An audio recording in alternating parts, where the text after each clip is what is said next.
안녕하세요. 4월 4일 해외 종합뉴스 요약입니다. 호주 오포증 사태 관련 뉴스입니다. 호주 중앙은행은 최근 이자율 동결을 결정하였는데 이에 따라 호주 달러는 하락했습니다.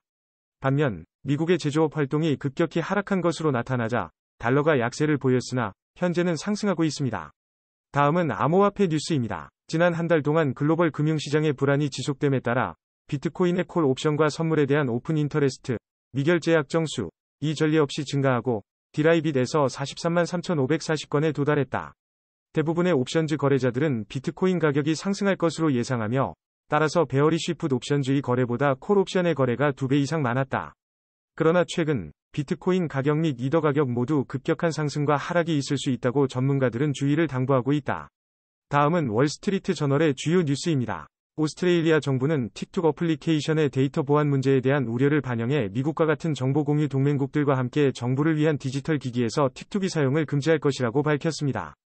일명 e스포츠 대회에서 경기 선수들의 웨이지를 제한하고 경쟁을 제한하는 규칙을 제정한 혐의로 미국 법무부가 액티비전 블리자드를 상대로 고소하는 대표적인 사례가 될 것으로 추정됩니다.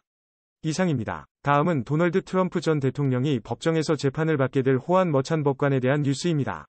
어렴풋이 유출된 내용에 따르면 트럼프 전 대통령은 2016년 대선 기간에 성인 배우 스토미 다니엘스에게 지불한 위즐베리니를 대상으로 대법원의 여성 송사로 인해 기소될 것으로 알려졌습니다. 이에 대해 수사는 경찰에서 법원으로 이루어졌는데 법관은 벌금과 구속을 처하였으며 이번에도 적극적으로 수사에 참여할 것으로 보입니다.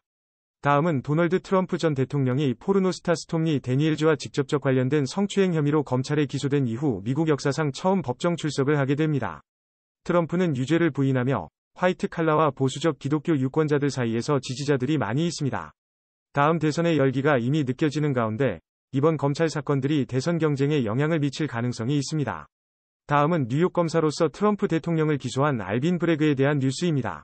이로 인해 검사로서의 브래그가 주목받고 있으며 대선 후 첫 검사로서 많은 관심을 받게 되었습니다.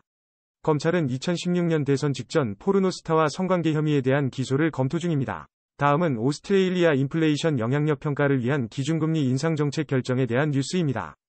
호주 중앙은행 RBA은 10회 연속 기준금리를 인상한 후 추가적으로 경제와 인플레이션에 미치는 영향력을 평가하기 위해 이번 달 기준금리를 마련한 데 따라 기준금리를 3.6%로 고수하였습니다.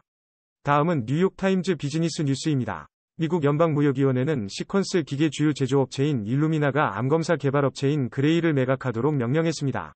테슬라는 샌프란시스코 연방발 피고인이 플랜트, 공장 내 괴롭힘을 당했다고 주장하며 3.200만 달러를 지불하라는 판결을 받았습니다.